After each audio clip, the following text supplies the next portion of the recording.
Assalamualaikum warahmatullahi wabarakatuh.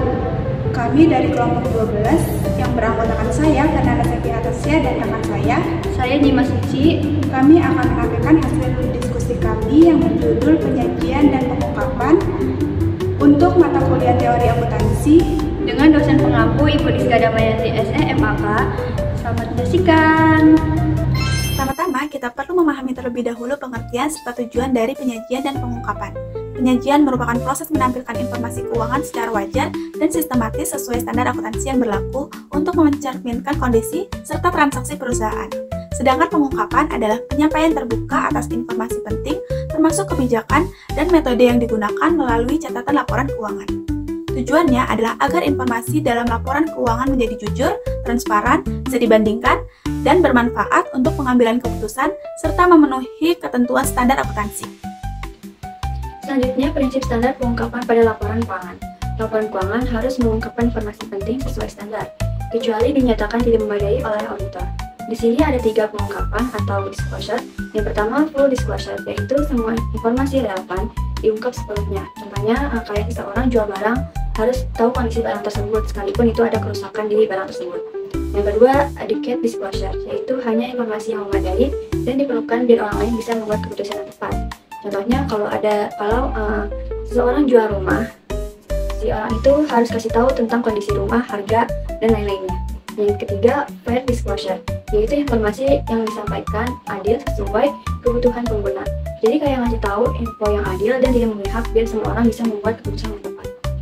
PSAK mewajibkan pengungkapan atas hal-hal material dalam bentuk, isi, dan catatan pada laporan keuangan. Selanjutnya, metode penyajian khusus pada laporan keuangan. Metode penyajian khusus pada laporan keuangan terbagi ke dalam beberapa bagian utama. Pertama, neraca. Neraca disusun berdasarkan likuiditas, yaitu dari yang paling cepat dicairkan atau dibayar. Unsur utama dalam neraca adalah aktiva, kewajiban, dan ekuitas. Pos-pos yang material atau bernilai besar ditampilkan secara terpisah agar lebih jelas. Lalu, laporan laba rugi. Laporan laba rugi disusun secara berjenjang atau multi-step yang memisahkan pendapatan dan beban utama dari komponen lain. Unsurnya mencakup pendapatan dan beban bunga, komisi, laba atau rugi efek dan falas, dividen, beban kerugian kredit, beban administrasi, dan beban operasional. Pendapatan dan beban utama disajikan terpisah dan tidak saling hapus. Kemudian ada laporan perubahan ekuitas dan arus kas. Laporan perubahan ekuitas disusun berdasarkan PSAK 1 untuk menunjukkan perubahan aktiva bersih seperti modal, laba, dan dividen. Sementara laporan arus kas disusun berdasarkan PSAK 2 dan dikelompokkan menjadi aktivitas operasi, investasi, dan pendanaan. Dan yang terakhir yaitu catatan atas laporan keuangan. Catatan atas laporan keuangan disusun untuk memberikan penjelasan tambahan yang tidak tercantum dalam laporan utama. Catatan ini mencakup informasi seperti risiko keuangan, jatuh tempo aktiva dan kewajiban, komitmen dan kontingensi, unsur di luar neraca, serta strategi pengelolaan risiko likuiditas dan suku bunga. Semua metode ini disusun agar laporan keuangan dapat mencerminkan kondisi perusahaan secara menyeluruh dan memudahkan pengguna dalam memahami informasi yang disajikan. Selanjutnya, analisis jatuh tempo, aktiva, dan kewajiban. Bank wajib mengungkapkan analisis jatuh tempo, aset, dan kewajiban berdasarkan sisa waktu dari tanggal neraca hingga jatuh temponya. Contoh pengelompokan waktu, yang pertama sampai dengan 1 bulan, yang kedua lebih dari 1 bulan sampai dengan 3 bulan, yang ketiga lebih dari 3 bulan sampai dengan 1 tahun, yang keempat lebih dari 1 tahun sampai dengan 5 tahun, yang kelima lebih dari 5 tahun. Pengelompokan ini penting karena tidak semua aset dan kewajiban memiliki jatuh tempo yang pasti. Selain menganalisis jatuh tempo, perusahaan terutama bank juga perlu memperkirakan kapan aset akan direalisasikan dan kapan kewajiban harus dilunasi. Hal ini sangat penting dalam upaya mengelola risiko likuiditas. Dalam praktiknya, tidak semua aset dan kewajiban memiliki tanggal jatuh tempo yang pasti. Contohnya, simpanan bank bisa saja ditarik sewaktu-waktu, dan pinjaman dapat dilunasi lebih cepat dari jadwal. Oleh karena itu, bank harus menggunakan perkiraan dan pengelompokan waktu jatuh tempo yang sesuai.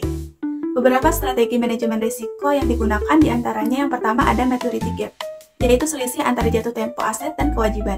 Jika aset baru cair setelah 6 bulan, tapi kewajiban jatuh tempo dalam 1 bulan, maka bisa terjadi kekurangan dana. Yang kedua, exposure risiko suku bunga, yaitu risiko saat suku bunga pasar berubah, yang dapat mempengaruhi pendapatan dan beban bunga bank. Yang ketiga, ketergantungan pada pendanaan jangka pendek. Artinya, bank terlalu bergantung pada sumber dana jangka pendek untuk membiayai aset jangka panjang. Ini bisa menjadi risiko jika dana tersebut tidak bisa diperpanjang. Oleh karena itu, analisis ini tidak hanya memperhatikan tanggal jatuh tempo secara kontrak, tapi juga mempertimbangkan perkiraan perubahan tingkat bunga dan kondisi pasar.